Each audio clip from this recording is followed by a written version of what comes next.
All right, class. Hope you're doing well. Now I give you 3 take-home problems to do, and I ask you for these 3 compounds, covalent compound, figure out the Lewis structure, the geometry, and then is it polar or is it non-polar?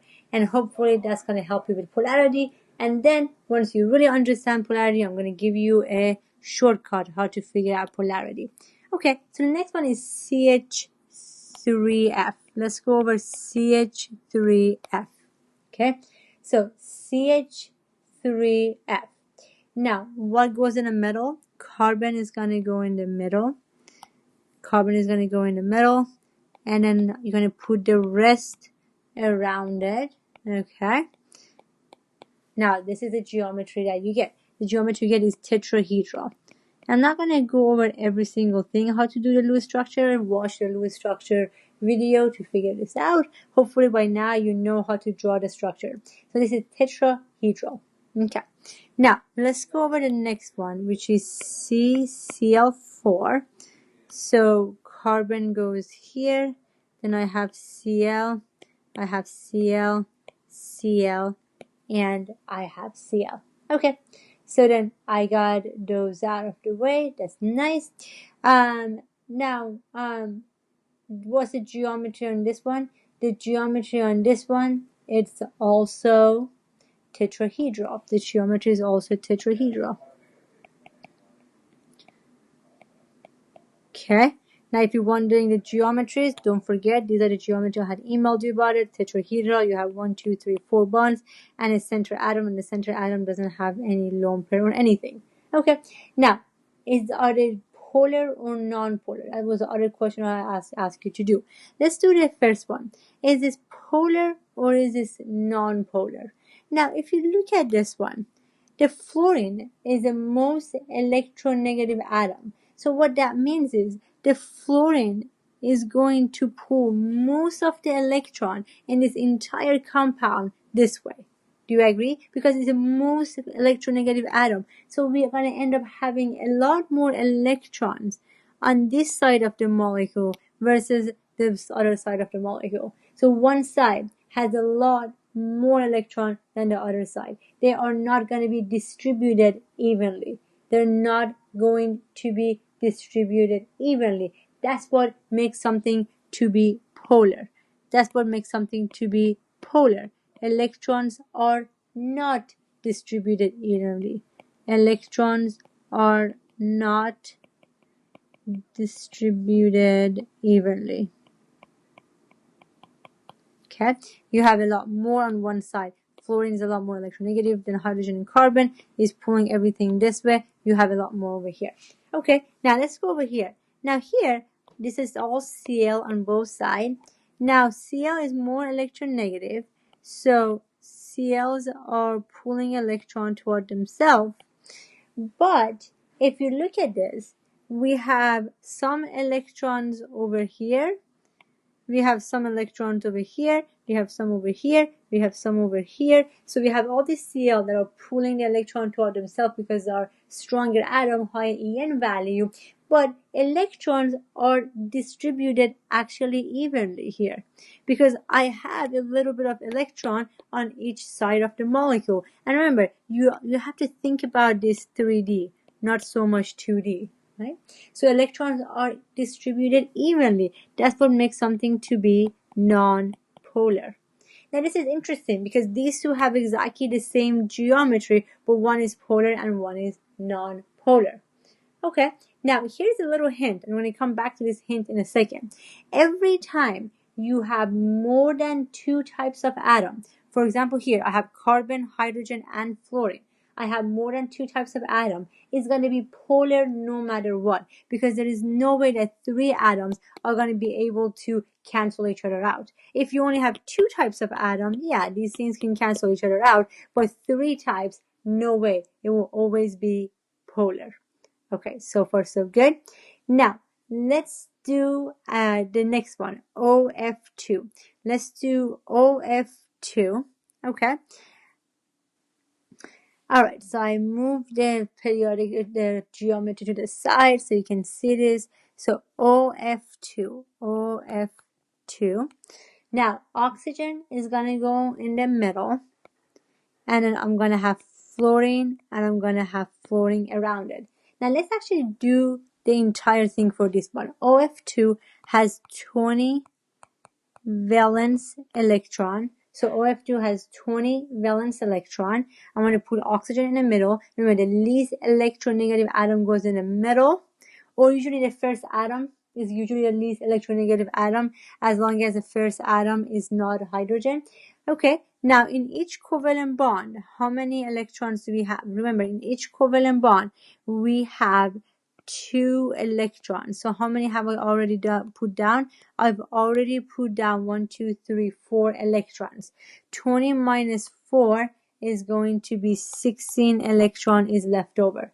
Then what I need to do, I need to make sure my surrounding atoms are happy before I go to the center atom. Is fluorine happy? It has 2. It's not happy. It needs 6 more to have 8. So I give it 6 more.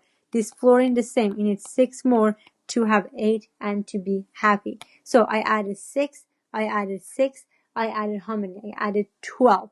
So I added 12, which means 4 electrons is left, and my surrounding atoms are happy. Then this 4 electrons that left, it has to go to the center atom. It has to go to the center atom, right? 1, 2, 3, 4. So I added that I have no electrons left. Is the center atom happy? 1, 2, 3, 4, 5, 6, 7, 8. The center atom is happy. We're good. If the center atom wasn't happy, that's when you start making double bond or triple bond, but the center atom is happy. And we said when you put electrons on the center atom, they're not involved in a bond. So what we call them lone pairs. We call them lone pairs. Okay. Now, what is a geometry? This is great because I have the geometry sheet next to us. The geometry is bent. 2 alien looking lone pair, 2 bonds, and that the geometry is bent. Okay, now the question is it polar or is it non-polar? Is it polar or is it non-polar? Now, you have to be really careful about this. If you remember, last time we did CO2, which was a linear geometry, right? I'm going to kind of remind you of that. So we did CO2, which was a linear geometry. And we said that polar bond, but these two would cancel each other out because this is pulling this way, pulling this way. These two vectors can cancel each other out. This ends up being non-polar. The difference here is this is a bent geometry. The lone pair are the one that causing this lone pair cause the geometry to be bent. It's not linear. This lone pair push down the geometry and make this to be a bent geometry. Now I have a bent geometry. Now again, the fluorine are more electronegative, so they're pulling the electron towards the fluorine. But this is not a linear geometry. If it was a linear geometry, they would be able to cancel each other out. It's not linear geometry. It's bent down, right? Because it's a bent geometry, you end up having more electrons on this side than the other side. Versus here, I had some electrons here, I have some electrons here. So the electrons were distributed pretty evenly on this side and on this side. Here, I have more electron on this side of the atom, the compound, than the other side of the molecule. So as you can see, this is a polar. This is not distributed evenly.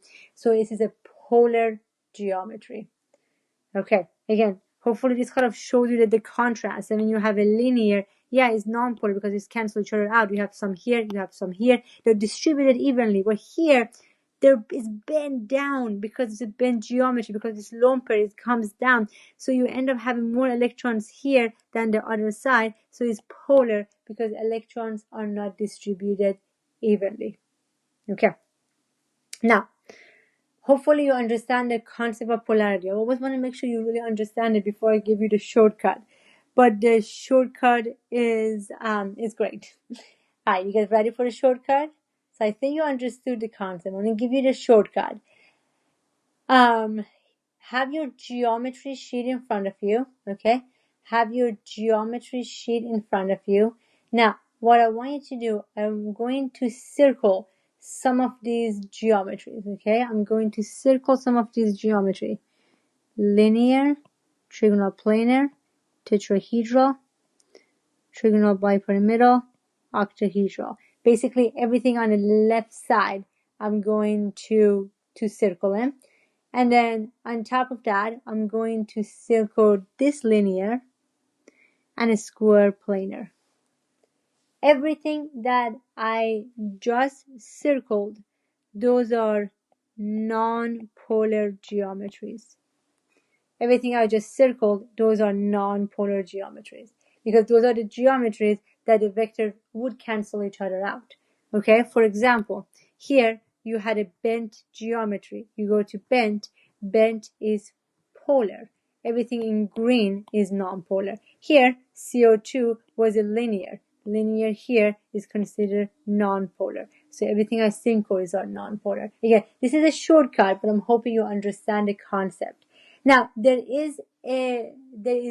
this is one shortcut. There is one thing to it though you have to pay attention to.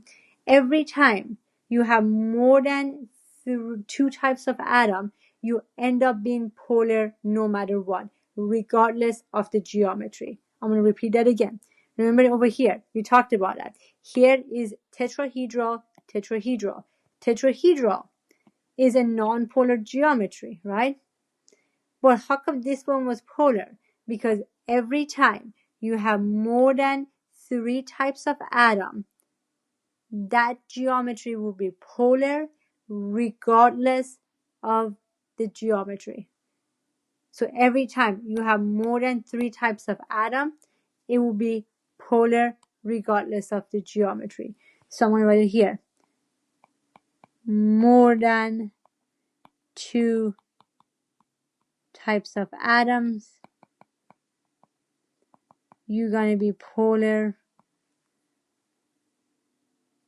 regardless of the geometry.